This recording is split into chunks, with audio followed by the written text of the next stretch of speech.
నీ దేవుడు అన్యాయస్తుడు కాదు. ఇద్దరు తాము వేడుకుని దానిని ఇద్దరు కలిసి ప్రార్థన చేస్తే, ఇద్దరు కలిసి ప్రార్థన చేస్తేనే అంత అద్భుతమైన కార్యాలు జరుగుతూ ఉంటే, మరి సంఘంగా కూడుకొని ప్రార్థన చేస్తూ ఉంటే ఎలా జరుగుతాయండి? ఇంకా శక్తివంతమైన కార్యాలు జరుగుతూ ఉంటాయి. హల్లెలూయా.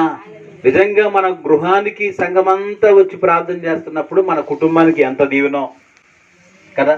ఎంత ఖర్చు అయిద్దా అన్న ఆలోచన మనకు రానివ్వకూడదు, కానీ నేను ఎంత దీవించబడతాను అనేటువంటి ఆలోచనే రావాలి. నువ్వు సంఘంతో ప్రార్థన పెట్టుకుంటే ఎంత ఖర్చు అయిద్దిగా అన్న ఆలోచనే. కానీ బైబిల్ మాట ఏముంటుంది? సంఘమంతా వెళ్ళి ఒక కుటుంబంలో ప్రార్థన చేస్తే శక్తివంతమైన కార్యాలు దేవుడు జరిగిస్తారంట. వారు బంధించే వాటిని బంధిస్తానంటాడు, వారు విప్పే వాటిని విప్పుతానంటాడు అక్కడ కదండి. ఇద్దరు అన్న మాట చెప్పబడింది. ఇద్దరు కాకుండా సంఘమంతా కలిసి, ఆ సంఘమంతా కలిసి ఆ కుటుంబంలో ప్రార్థన చేస్తున్నప్పుడు ఎన్ని బంధకాలు దిగిపోతాయండి, ఎన్ని కట్లు దిగిపోతాయండి, ఎన్ని చికాకులు పోతాయండి.